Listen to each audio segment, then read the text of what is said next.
네, 찾으셨으면 저와 여러분들이 한 절씩 교독해서 번갈아 가면서 읽도록 하겠습니다. 제가 15절, 여러분들이 16절 이렇게 번갈아 가면서 읽는 거예요. 자, 요한복음 21장 15절부터 25절까지 말씀을 교독해서 읽겠습니다. 그들이 조반 먹은 후에 예수께서 시몬 베드로에게 이르시되 요한의 아들 시몬아 네가 이 사람들보다 나를 더 사랑하느냐 하시니 이르되 주님 그러하나이다. 내가 주님을 사랑하는 줄 주님께서 아시나이다. 이르시되 내 어린 양을 먹이라 하시고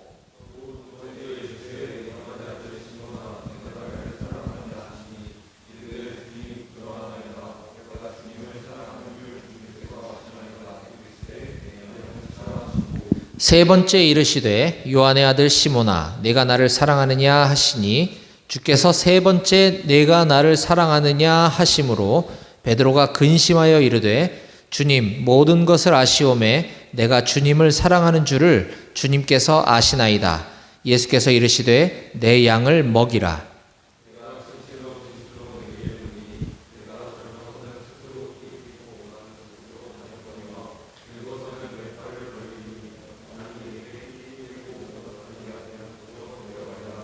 이 말씀을 하심은 베드로가 어떠한 죽음으로 하나님께 영광을 돌릴 것을 가리키심이로라.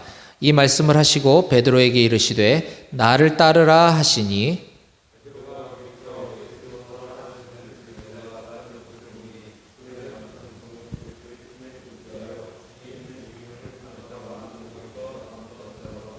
이에 베드로가 그를 보고 예수께 여짜오되 주님 이 사람은 어떻게 되겠사옵나이까?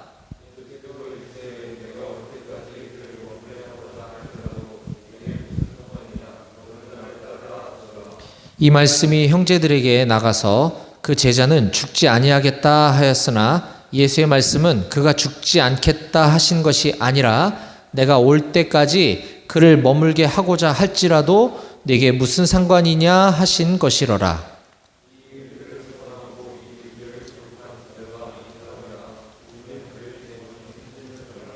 다 같이 읽겠습니다. 예수께서 행하신 일이 이 외에도 많으니 만일 낱낱이 기록된다면 이 세상이라도 이 기록된 책을 두기에 부족할 줄 아노라. 아멘. 예, 오늘은 요한복음 가장 마지막에 있는 장면에 대해서 오늘 말씀을 전하려고 합니다. 저는 우리 임마누엘 교회를 작년 연말에 많은 개인과 또 단체 후원을 받아서 리모델링 공사를 하고 예배가 시작된 지 얼마 안 된 곳이에요. 저는 5포병여단, 5군단 예하 5포병여단 105포병대대 그 지경리, 여기 좀 더 들어가면 15분 정도 가면 지경리라는 마을이 있는데 거기에 105교회를 담임하고 있는 목사인데 이 교회를 어찌어찌 하다가 또 추가로 리모델링 공사를 하면서 지금 두 군데를 예배를 인도하고 있어요. 그래서 첫 번째 예배 끝나고 오자마자 막 세팅하고 이제 이러다가 아까 여러분들이 들어온 건데 제가 더 빨리 와서 준비할 수 있는 시간이 안 되기 때문에 그 짧은 시간을 활용해서 이렇게 하는 거거든요.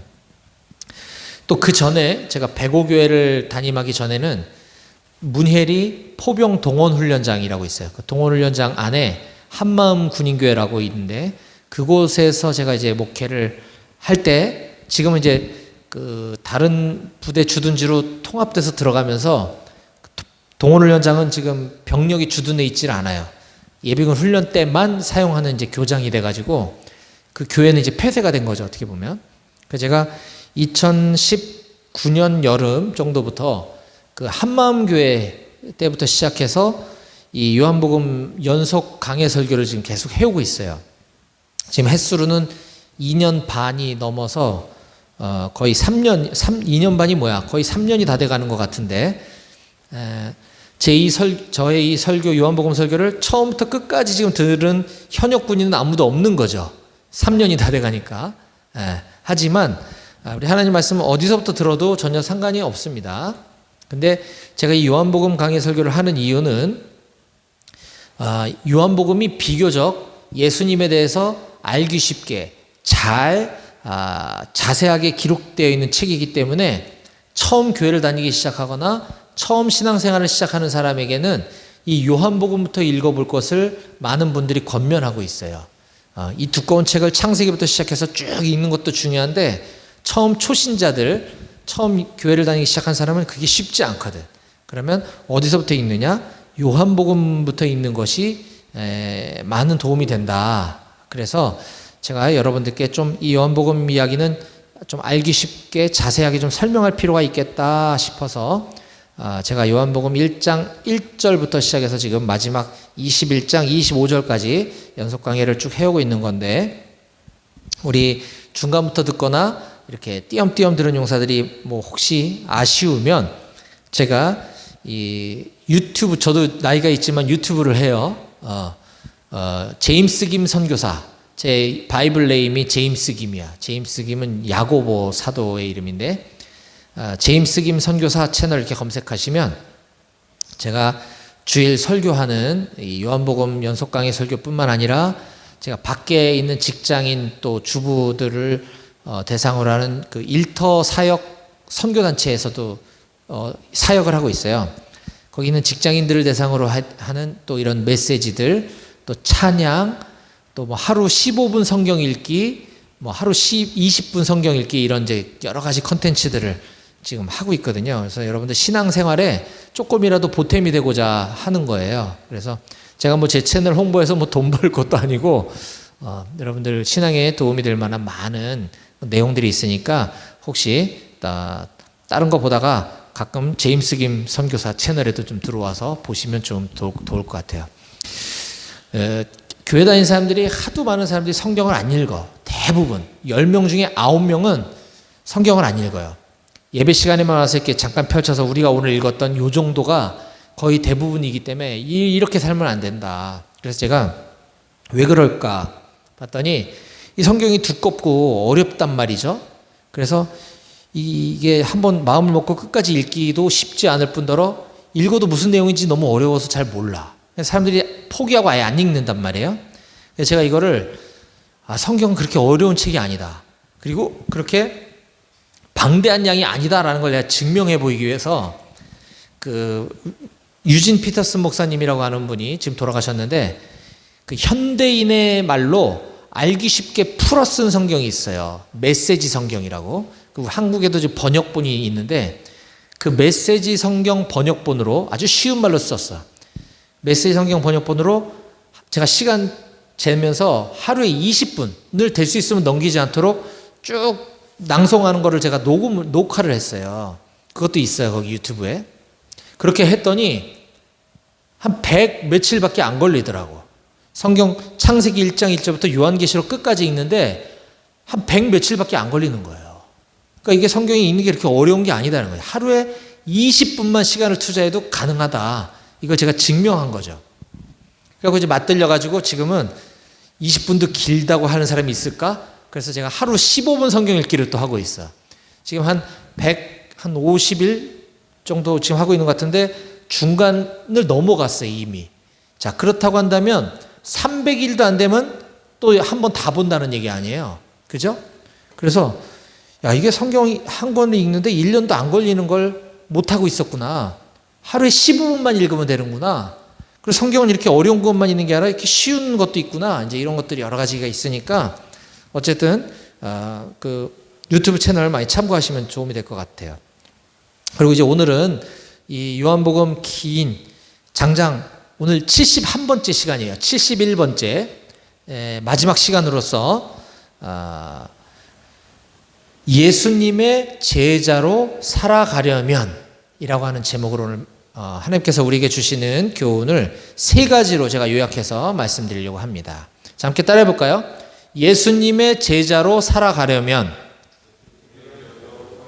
네, 3가지 교훈으로 오늘 소개한다고 그랬습니다. 함께 또 한번 따라해 보겠습니다. 첫째, 먼저 예수님에 대한 사랑이 회복되어야 합니다. 먼저 예수님에 대한 사랑이 회복되어야 합니다. 그렇죠. 예수님의 제자로 살아가려면 먼저 예수님에 대한 사랑이 회복되어야 된다는 거예요. 자, 그러면 우선 사랑 얘기 꺼내기 좀 전에 오늘 예수님의 제자로 살아가려면이라는 제목으로 말씀을 전한다고 했어요. 자, 근데 예수님의 제자, 그러면 왠지 나하고는 좀 상관없고 나랑은 좀 거리가 먼 얘기로 들릴 수도 있어요. 예수님의 제자, 그러면 여기 있는 저와 같은 목사님들이나 이런 분들이 예수님의 제자 아니야? 나는 그냥 평범한 교인으로 살래. 이렇게 생각하는 사람들이 꽤 있더라고요. 제가 다녀보면.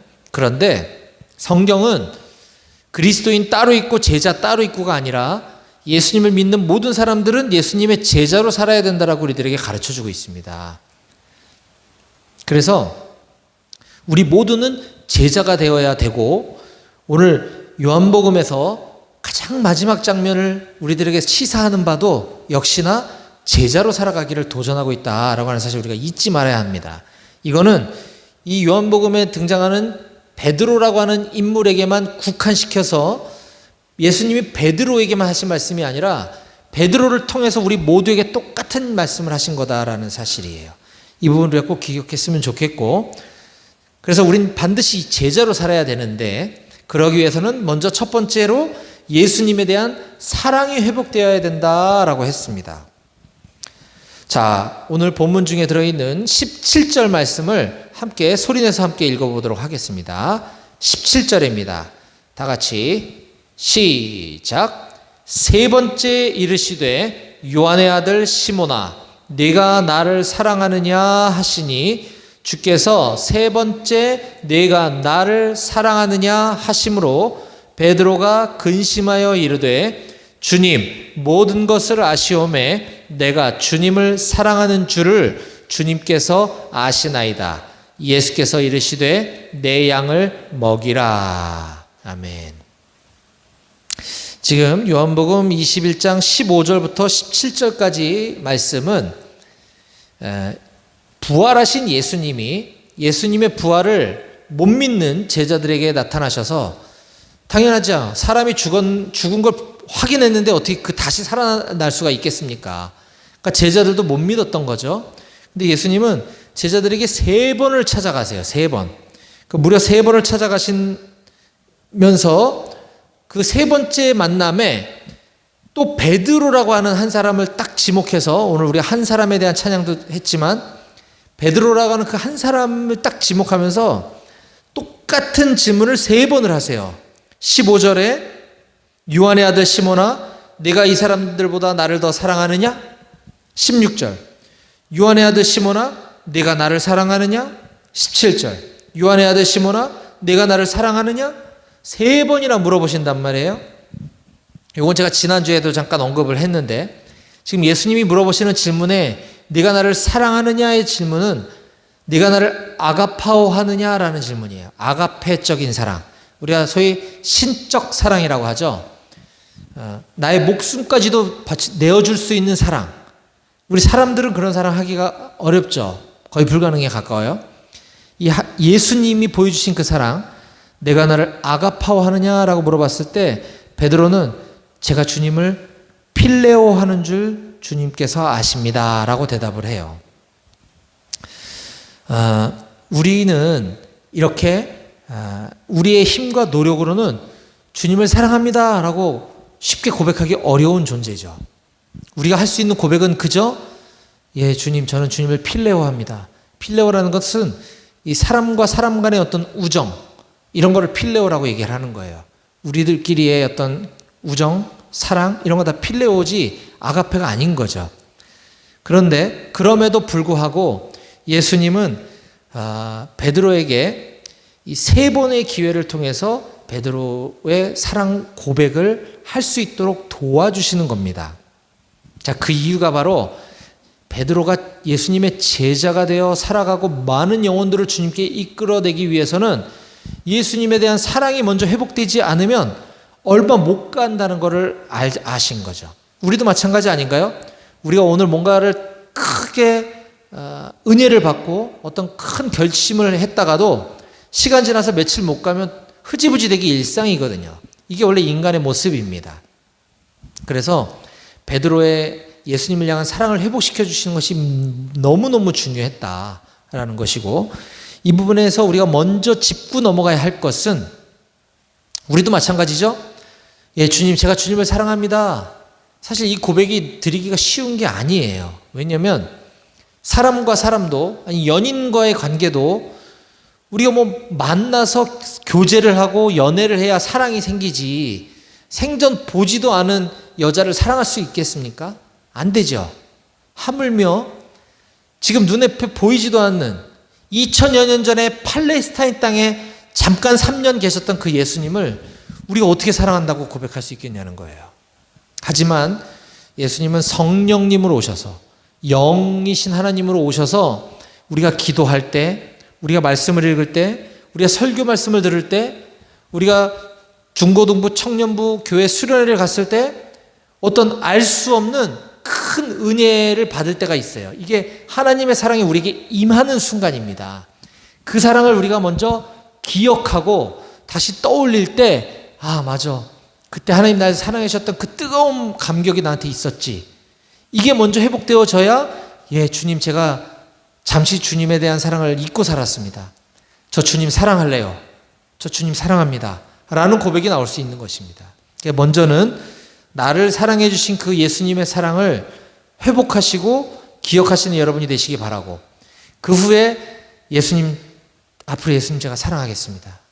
단 한순간도 예수님 곁을 떠나지 않겠습니다라고 고백하는 저와 여러분들이 다 되어지길 주님의 이름으로 축복합니다. 아멘. 자, 예수님의 제자로 살아가려면 두 번째입니다. 다 같이 함께 따라해 보겠습니다. 둘째, 우리는 주님의 양을 먹여야 합니다. 네. 아, 요건 좀 어려운 말인 것 같아요. 아까 첫 번째는 좀 이해할 수 있었는데, 주님의 양은 무엇이고 주님의 양을 먹인다는 말은 도대체 무슨 말인가요?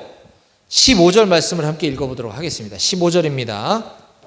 다 같이 시작.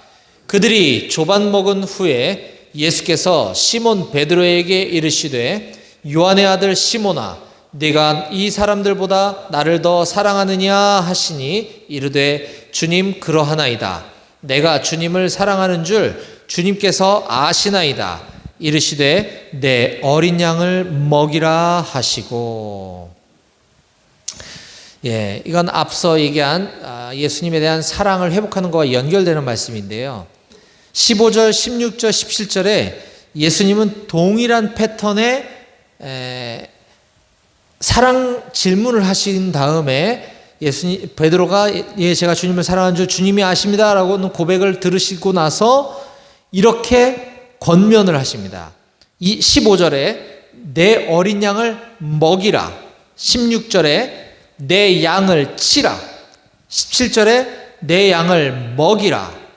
여기 보면 내 어린 양, 내 양의 단어를 혼용해서 쓰고 계시고, 먹여라, 치라, 이런 또 단어를 혼용해서 쓰고 계시는데, 왜 이렇게 차이를 두셨을까? 이 차이는 무엇일까? 이거에 대해서 막 디테일하게 깊이 있게 뭐 하는 건 별로 의미가 없어요. 사실 이 성경이 쓰여진 이 먹이라 치라라는 이 단어를 뚜렷하게 이거는 이런 의미로 쓰셨다, 이건 이런 의미로 쓰셨다라고 보지 않아요, 많은 학자들이. 그래서 그거에 막 몰입할 필요는 전혀 없고, 이게 무슨 뜻인지를 아는 것이 중요합니다. 이건 바로 예수님의 양, 누구겠어요? 저와 여러분들이죠. 또는 우리 곁에 예수님이 그토록 애타게 기다리고 계시는, 아직까지 예수님 품으로 돌아오지 않은 수많은 사람들, 그 사람들이 바로 주님의 양인 거예요. 이 사람들을 하나님의 말씀으로 먹이고 신앙을 지켜주고 신앙이 자라도록 도와줘라 라는 뜻이라는 것입니다. 오늘 어버이날이죠. 그렇죠? 예, 우리 사랑하는 부모님들께 안부 전화 드렸는지 모르겠는데, 혹시 씻고 밥 먹고 예배 드리러 오느라 시간이 부족했다면 예배 후에 꼭 부모님들께 안부 인사드렸으면 좋겠어요. 지금은 참 좋아요. 핸드폰들이 있어서, 그죠? 옛날에는 편지 쓰고 뭐 이렇게 했었는데, 또 공중전화에서 막 줄 서서 기다리고 있어야 했는데, 요즘은 다 휴대폰이 있어서 좋은 세상에 살고 있는데, 우리 부모님을 한번 생각해 봤으면 좋겠어요. 우리 부모님은 여러분들을 키워주시기 위해서 육의 양식도 먹이시고, 또 인생의 교훈으로도 먹이시고, 가정교육으로도 먹이시고, 여러분들이 지금과 같이 이렇게 늠름한 대한 건아들이 될 수 있도록, 잘 자랄 수 있도록 도와주신 것, 이것이 바로 양을 치는 목자의 모습, 양을 먹이는 목자의 모습이라는 거죠. 자, 이건 비단 부모님이나 저와 같은 목회자들한테만 해당되는 것이 아니라 아까 얘기했듯이 먼저 예수님에 대한 얘기를 들은 여러분들은 여러분 주위에 길 잃어 헤매는 어린 양들, 무엇이 진리이고 우리의 인생의 해답이 어디에 있는지를 아직도 발견하지 못하고 아직도 찾지 못한 저 어린 양들에게 예수님을 소개하고 예수님을 믿을 수 있도록 도와주는 것, 또 신앙이 잘 성장할 수 있도록 계속해서 팔로우업 해주는 것, 이것이 바로 내 양을 먹여라, 내 양을 치라, 내 어린 양을 먹이라는 주님의 당부인 것입니다. 이것은 우리 모든 그리스도인들에게, 저와 여러분들에게 동일하게 하신 말씀인 줄로 믿으시기 바랍니다. 아멘. 끝으로 마지막 세 번째입니다. 예수님의 제자로 살아가려면 함께 따라해 볼까요? 셋째, 우리는 다른 사람 의식하지 말고, 시작. 우리는 다른 사람 의식하지 말고 오로지 주님만 따라야 합니다. 18절과 19절 말씀을 함께 읽어보도록 하겠습니다. 18절 19절 시작. 내가 진실로 진실로 내게 이르노니 내가 젊어서는 스스로 띠뛰고 원하는 곳으로 다녔거니와 늙어서는 내 팔을 벌리리니 남이 내게 띠띠우고 원하지 아니하는 곳으로 데려가리라.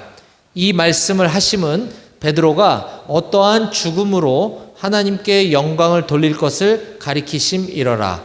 이 말씀을 하시고 베드로에게 이르시되 나를 따르라 하시니. 이 말씀은 예수님께서 지금 대화 나누고 있는 베드로를 향해 네가 젊어서는 네 마음대로 네가 하고 싶은 대로 하며 살았지만 나중에는 네가 하나님의 영광에 사로잡혀 살게 될 거야. 그리고 나중에 네가 나와 같이 십자가에 못 박혀서 죽게 되는 영광을 얻게 될 거야 라고 하면서, 우리가 읽을 때는 이게 영광이고 이게 감동이지만 베드로가 들을 때는 나도 나중에 십자가 달려 죽는다고 이런 얘기인 거예요. 그런데 어떻게 보면 되게 무서울 수 있는 얘기인 거죠. 근데 중요한 건 그 말씀을 하시고 베드로에게 이르시되 나를 따르라. 나의 삶, 나의 사역, 내가 걸어왔던 모든 길, 너는 나를 따르라 라고 부르시는 장면이라는 거죠. 제자의 삶으로 콜링하시는 겁니다. 나처럼 죽어라, 이게 중요한 게 포인트가 아니라 내가 가는 길을 너도 같이 따라와라. 너는 나의 삶을 그대로 따라와다오 라고 부르시는 이 제자의 부르심을 우리가 좀 기억했으면 좋겠어요.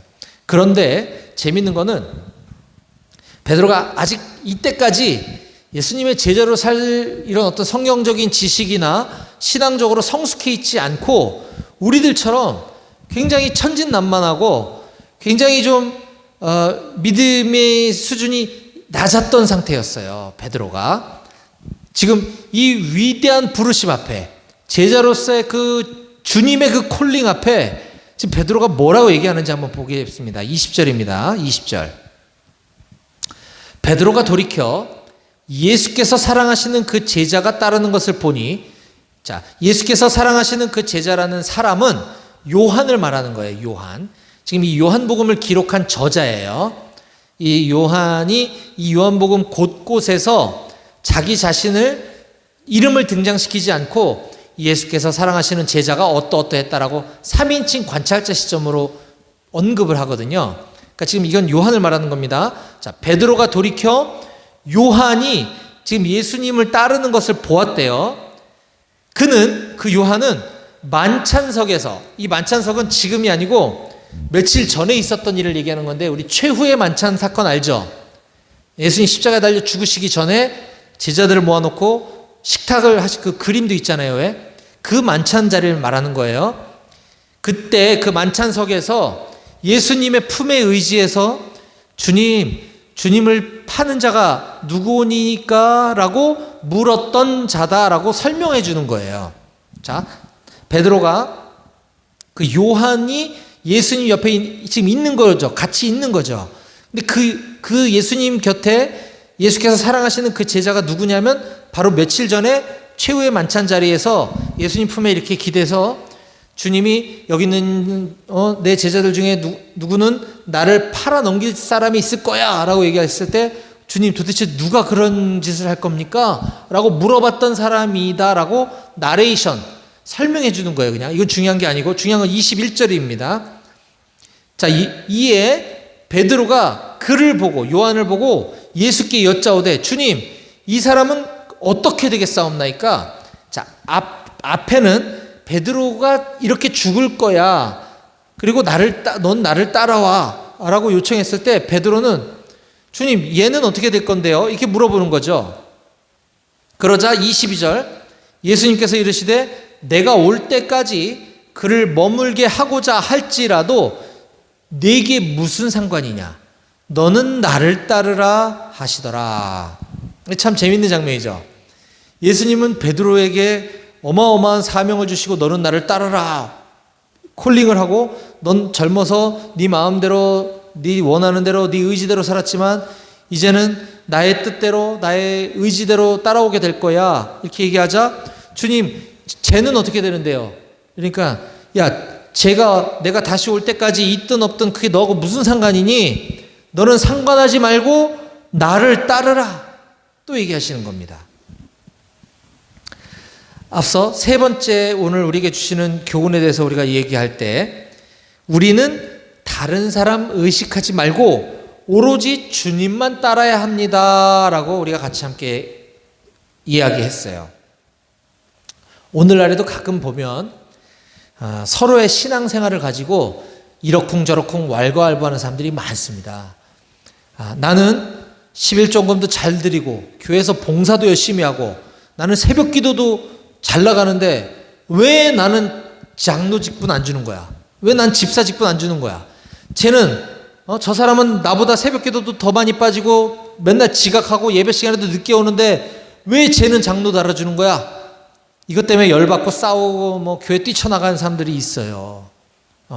심지어 어떤 공동체의 리더인데 저 사람은 리더인데 새벽 기도의 시간에 자꾸 늦이고 빠지던데 리더가 저래도 되는 거야 라고 손가락질을 하는 비난을 저도 많이 들었던 사람입니다. 누군가 나를 비난할 때 참 마음이 아파요. 그러지 말아야지 하는데도 사람 연약하잖아요. 아까 제가 얘기했죠.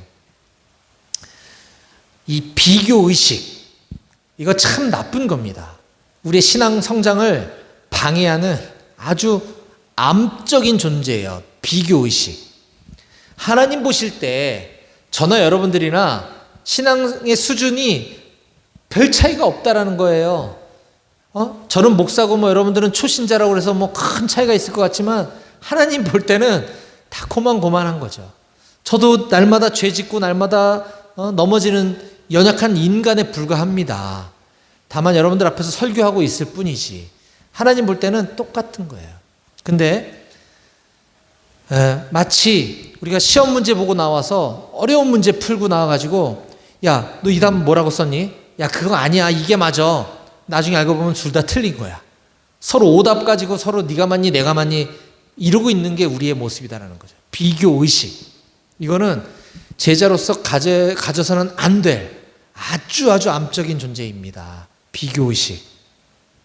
그래서 바울 사도는 고린도 교회를 향해 보낸 편지에 이렇게 기록하고 있어요.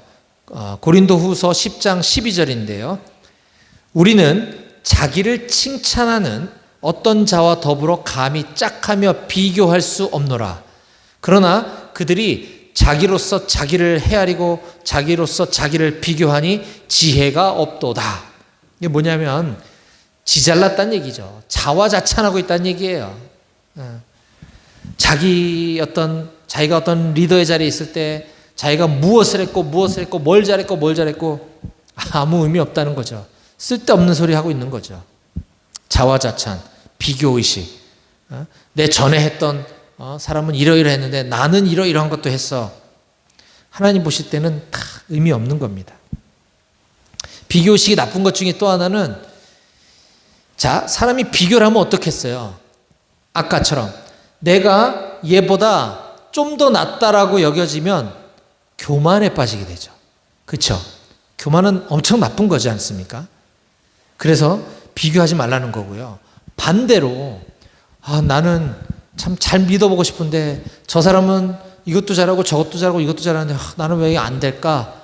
이러면 우울감, 열등감에 사로잡히게 됩니다. 이 우울감, 열등감도 우리가 제자로서의 삶을 살아가는 데 있어서 아주 나쁜 거죠. 따라서 우리는 다른 사람과 비교할 것 없이 오직 주님만 바라봐야 됩니다. 너는 나를 따르라. 요한이 어떠하든 그게 너와 무슨 상관이냐?